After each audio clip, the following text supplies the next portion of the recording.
Welcome in, Raider Nation, to another episode of Night of the Shield. This will be my reaction video well over 24 hours later. We're almost probably pushing 36 hours later after the aftermath of our matchup versus the Kansas City Chiefs. And as per usual, I've done my rounds. I don't have the opportunity to listen to everybody these days who makes YouTube content, but I do have the people that I listen to on the regular. And the narrative is out. The narrative is out. It's something I brought up last week about this organization. I wish I would have been more proactive and innovative and talked about it sooner rather than later, now that it's all finally coming to a head. I said it in my last video that I made, that I did not expect the Raiders to stay in the hunt, that they were not going to beat the Kansas City Chiefs. I did not have faith that they were going to do anything outside of the norm. They've been pretty consistent in being inconsistent, and we continue to see that. There's a lot of things that happened yesterday that play a big part, in my opinion, on this organization and where it's at. And I'm not going to waste no more time. Everybody's already talking about it anyway. So at this point, it's something that I brought up. I feel first, I'm going to talk about it last. It's just kind of the way that I guess I end up doing things half the time. I should just speak my mind when it's there. But nevertheless, I'm going to start off by mentioning a few people that made comments yesterday, players and coaches and ex-players, starting off with Charles Woodson. Even before the game started, Charles Woodson called this team out. Charles Woodson saw what was about to happen. He kind of foresee it, and he called everybody out before it happened. I also want to talk about Diablo. Why would Diablo feel the need, as a rookie who's played 2 games, say what he had to say about these players stepping up and giving it the raw? That kind of paints a picture, doesn't it? Doesn't that speak louder volumes than anything else that happened yesterday? For me personally, yeah. The other thing I want to bring up is for the first time that in recent recollection anyway, I actually saw Derek Carr be very uncomfortable at the podium. In some ways mad. I sense the feeling that, with all the things that have been said over the years about him and this football team and everything that he's done and dealt with, both, controversial and non-controversial, he literally probably wanted to say something he didn't have the nerve to say, which is, I've about had it. Who cares if you want me here or not? I don't think I want to be here anymore.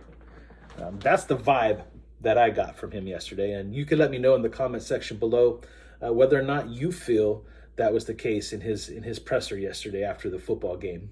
And while you're at it, why don't you go ahead, if you're new here, go ahead and hit that subscribe button. If you had not yet hit that subscribe button, hit that notification bell so you can be updated every time I drop another video, and smash that like button so we can continue to move up the algorithm and breathe new life into Night of the Shield. A lot of big plans coming up in 2022. Believe that.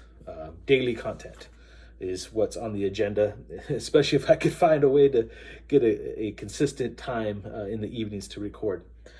Moving forward, though, let's go ahead and talk about where we're at. Again, I wanted to talk about this last week, but I felt the need to address the issue that the nation's divided about Derek Carr primarily.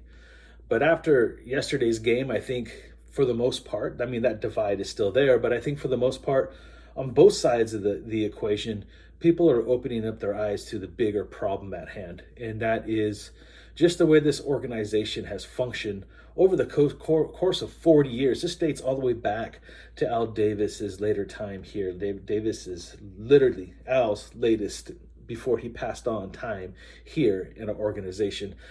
I've been listening to a couple of Raider YouTube creators who are on the younger side of things. We're not talking about the Andys. I'm talking a little, older. I don't want to call them out by name. I think a lot of people will catch on to who I'm talking about anyway. But they were bringing up the fact of the Raider way and the culture that we're so accustomed to, especially some of us older fans.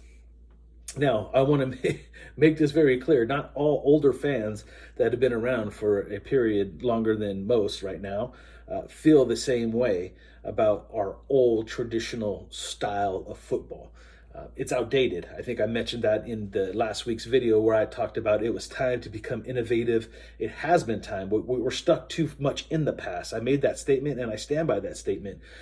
I'll never trade in my times with my grandfather growing up as a boy, watching the Raiders, watching these players be rough and rugged. The nation has been cultivated from that era, right? A lot of our passion and energy comes from that era, so we can never forget it or never deny that it ever existed, because it is part of our DNA. It is part of who we are.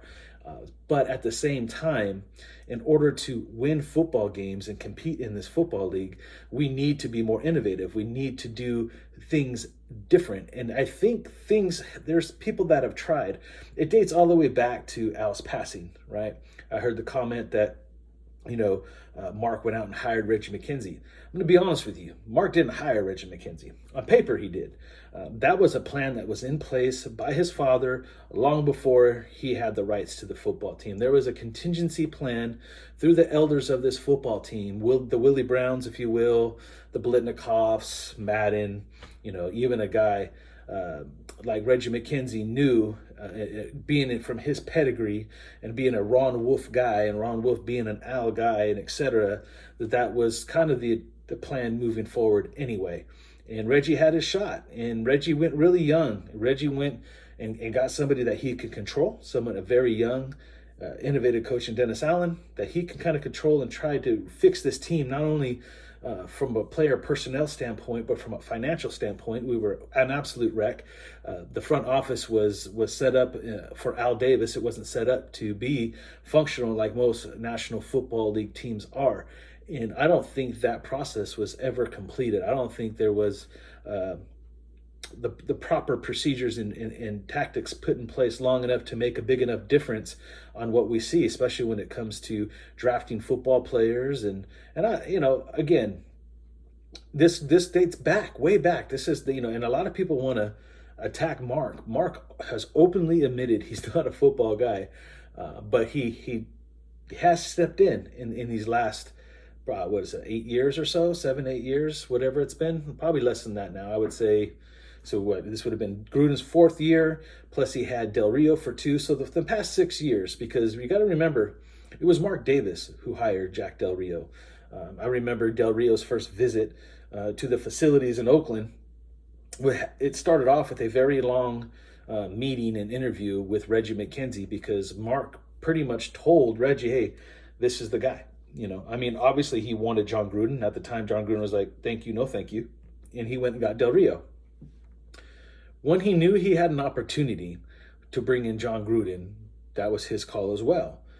He let Del Rio go and he brought in John Gruden.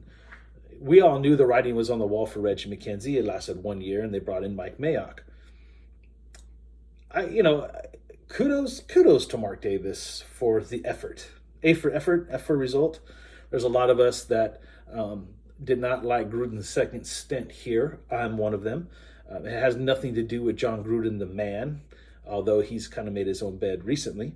It is not even really anything fully against John Gruden, the coach.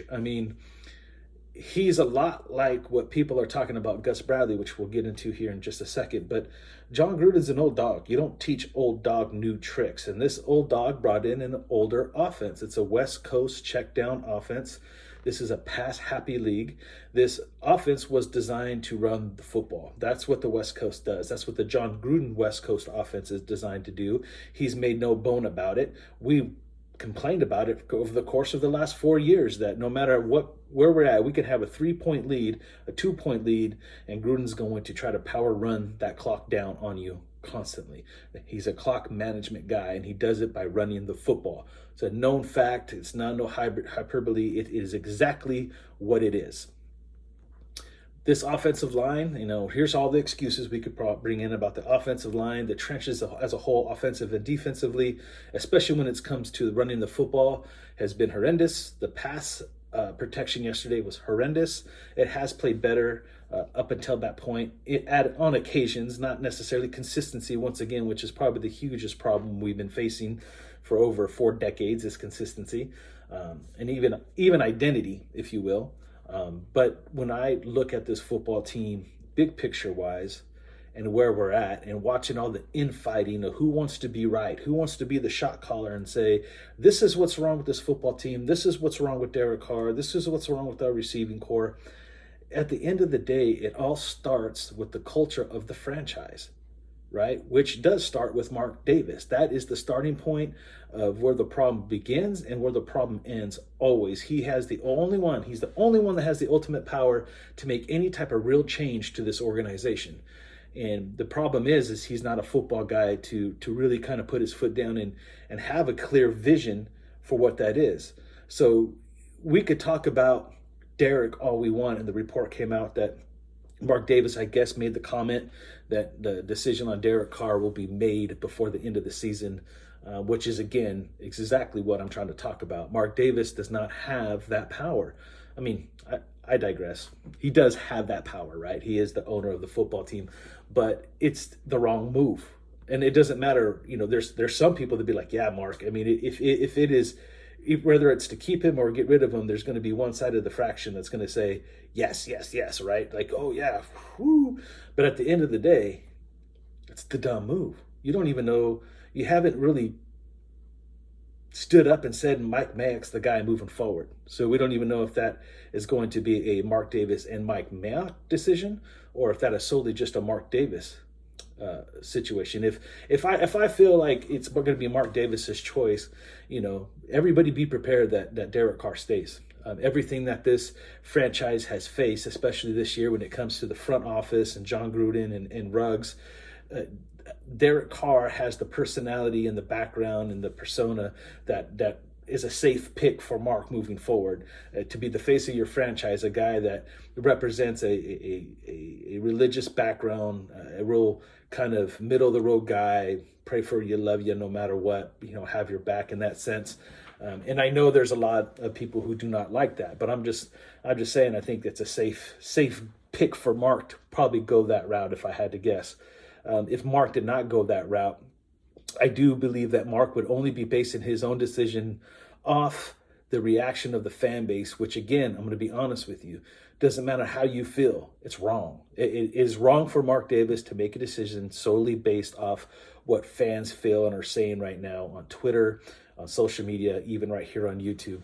That is not the way that a football team should be ran. If you do not have the pedigree and background of your father, you need to leave this to somebody who can really assess it from a football state of mind, a football standpoint, especially when it comes to what kind of philosophy you're going to be running moving forward. Meaning, if you keep Mike Mayock and that's going to be solely Mike Mayock's decision, it needs to be Mike Mayock's decision. Mike Mayock has to say, well, I'm going to be going after this kind of head coach. I want to run this kind of offense. I want to run this kind of defense, etc., and how that's all going to fit together. The problem is there's always some type of personality in the building that's overpowering everything way too much. We need a cohesive team atmosphere in our facility, from the executives all the way down to the coaches on the field. A great point was brought up over the course of the last 36 hours about Gus Bradley, his inability to change his philosophy on defense. We run the same defense week in and week out in the same type of situations, which makes us very predictable and very easy to scheme for. It was brought up once again, there has been teams before the last 2 teams Kansas City faced, they held the Chiefs' offense in check, and yet Gus Bradley implemented none of those types of philosophies inside his defense yesterday to make a difference. He allows his defense to take the center of the field, disrespect the other team, just to raise the stakes that much more. And if you guys watched my last video, my pregame, if you will, with the Raider Rewind that I put out, I even said, that adversity, guys like Mahomes in the Chiefs and Andy Reid and his innovativeness and his way of motivating and having this real young vibe culture in his locker room, he gets it. It's a today type of NFL football team, not the day of old like we are. And all you did is just light the fire. You threw gas on a fire that was already burning, right? It was Raider week. Mahomes hasn't thrown a touchdown in a couple of weeks. And then you go out there as a defensive unit and mock basically them in their home stadium. And you got lit. You got lit. And you deserved to get lit. You deserved every bit of that beating you got. And I know that the defense was able to, Kansas City's defense was able to look much better than they probably were due to a ton of offensive mistakes that we made. And let's face it, at this point, we're dead in the water. I think Hunter Renfrow made the comment yesterday, oh, we still have the ability to win 10 games and make the playoffs. My quick thought on that is, company man. He said what he had to say. But let's face it, you're not a playoff team. And even if you were, even if you found a way to win the next 4 games, you're not getting out of the first round. You're not getting out of that wild card spot. You're going to be sent home. You're going to be sent packing early because we don't play consistent enough. In fact, you won't even see the 10 wins. So I don't even know, what to even think about that statement. But also, at this point, do we really want to be? We need to take the opportunity to find ourselves in a position to draft the best player that we can possibly draft. And whether that's Mike Mayock calling the shots or it's a new general manager, we find ourselves in a position where whoever we pick in the first round needs to be a home run hit. No more of this, I'm going to make a big splash and do something out of the ordinary and think I'm going to find the most hidden talent in the league, which has been an optimal fail since Al Davis was calling the shot. So at the end of the day, please it's sad. It's really sad when you can trust the person sitting in their living room on their couch more than the people in your front office of your franchise. More people come on YouTube, Twitter, Facebook, Instagram, etc., and make better first round picks, even if the player that they were banging the table for wasn't on the board. They're still making that pick on their own way better than our franchise has in 40 years. Just saying. With a few exceptions, by the way. Not every pick in the last 40 years have been in the first round has been horrible, but the majority of them have. And that still exists today. So when I say it starts with Mark needs to bring in his executives. That should have already been done. I'm hoping that he has it pretty much set in stone. It just hasn't been announced at this point. He needs to fill those shoes in his executive, the president, vice president, etc. He needs to fix his personnel inside the offices first and foremost. And that is a decision that I think he can make, that he can do that. That shouldn't be too hard for him.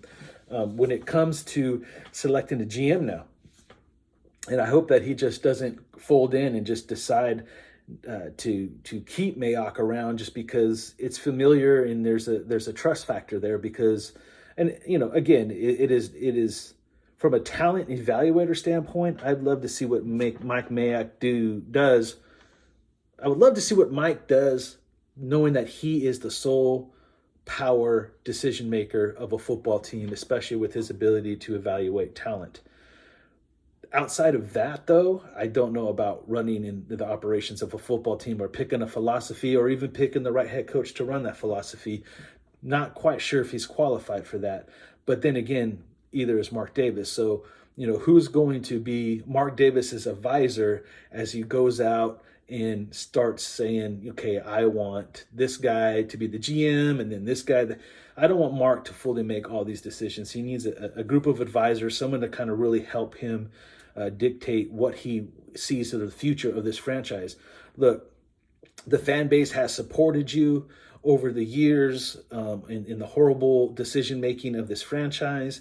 A lot of us even supported your move from Oakland to Las Vegas, primarily because, if you look at what Oakland's dealing with, and trust me, Oakland, dear to my heart, that's my backyard, right? Like, I'm from the Bay. But to sit there and support something and not take us into the future, you move on, state-of-the-art stadium, with an old philosophy franchise. It doesn't mesh. You're in a position, Mark, where decisions have to be made to move us forward, especially in a new city, in a new cultural environment.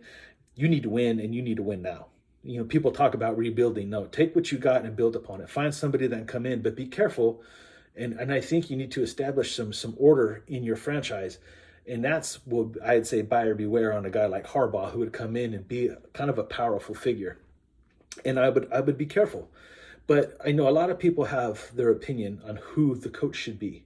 And again, we have no clue. Let's talk about some of the names. Moore, Leftwich, Harbaugh. No, I don't care what their background or pedigree is. There is no guarantee. For the past 40 years, we've heard how this coach is going to do this, this coach is going to do that. There's going to be some remarkable change to our culture and to our franchise because we got this coach or we got this player. Look, no matter what, we're going to get so excited about who we get, right? We're going to be like, oh, as long as it's not like another out of the blue Dennis Allen pick, right? Or Lane Kiffin, something like that. As long as it's someone that we feel that has proven a little something in this league, like a Leftwich, like a Moore, like a Harbaugh, okay, we're going to get excited about that pick. But at the end of the day, you got to go prove it to me at this point.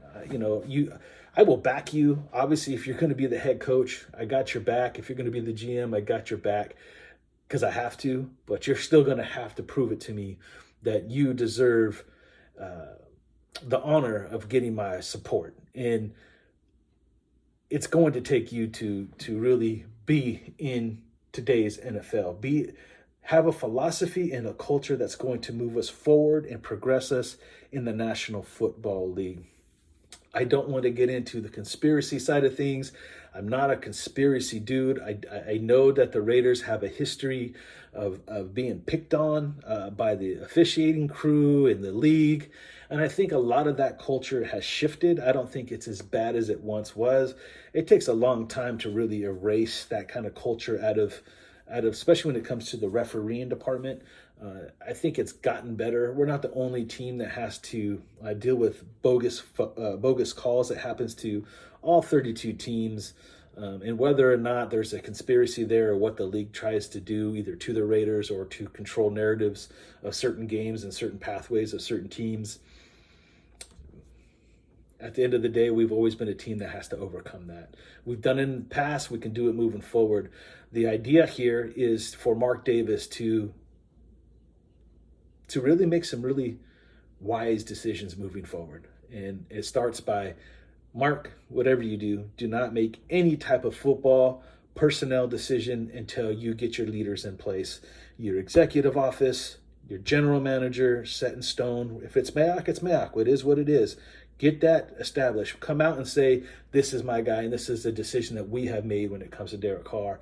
Don't try to be a Jerry Jones or your father at this point and try to overstep your power and your knowledge of a game that needs to go into another direction heading into the future. Because, damn, the draft is going to be in Vegas. Dude, you got to start making some really key decisions. And we will get into the whole Derek Carr thing within the next few weeks, especially as we start talking, about what should be the philosophy moving forward. And in my honest opinion, I'll just set the stage right now before we get into it next week. And that is, you do not get rid of your quarterback unless you have a significant plan in place. Whether that's Mariota, still don't advise that. Whether you know for a fact, you only deal with facts. Don't deal with speculation or possibilities. If you feel like you can have a Russell Wilson, an Aaron Rodgers, or someone of that caliber come and take his place, then by all means. Otherwise, Derek Carr should be your quarterback for at least one more year. Draft your quarterback for the future. Let them battle out in camp and move forward with a new coach, a new philosophy, something innovative. Fix your woes to the best of your ability, and let's move this thing forward. The infighting and everybody trying to pound their chest to see who is going to be right versus who is wrong, who don't know what they're talking about. At the end of the day, none of us do. None of us truly do. We're not. If all of us had those type of qualifications, I said this in the past, I wouldn't be on YouTube. I'd be in a front office somewhere, even as a talent scout or even some type of general manager or assistant to general manager, even a damn head coach for all that's worth, But it's pretty sad that a lot of us can say it and see it and and make decisions that would benefit this team more than the people that we have allowed to do this over the course of many, many decades. With that being said, Raider Nation, tough loss, embarrassing loss. It's not the first time. I'm sure it won't be the last time. But moving forward, 4 games left on the docket. I just can't wait for the season to be over at this point. I really want to see where Mark Davis is going to take this football team. And once again, Mark, with all due respect, make sure you get some football guys to help you make football decisions. Do not try to wear the shoes and the pants of your father, because it just doesn't fit, bro. It just don't work. But anyway, Raider Nation, once again, if you're new here, hit that subscribe button and notification bell so you can be updated every time I drop another video. Please share and like this video. Smack that like button. Let's continue to move the algorithm up. And until next time, you know what it is. Stay Raider strong. I'll talk to you guys next time. Peace.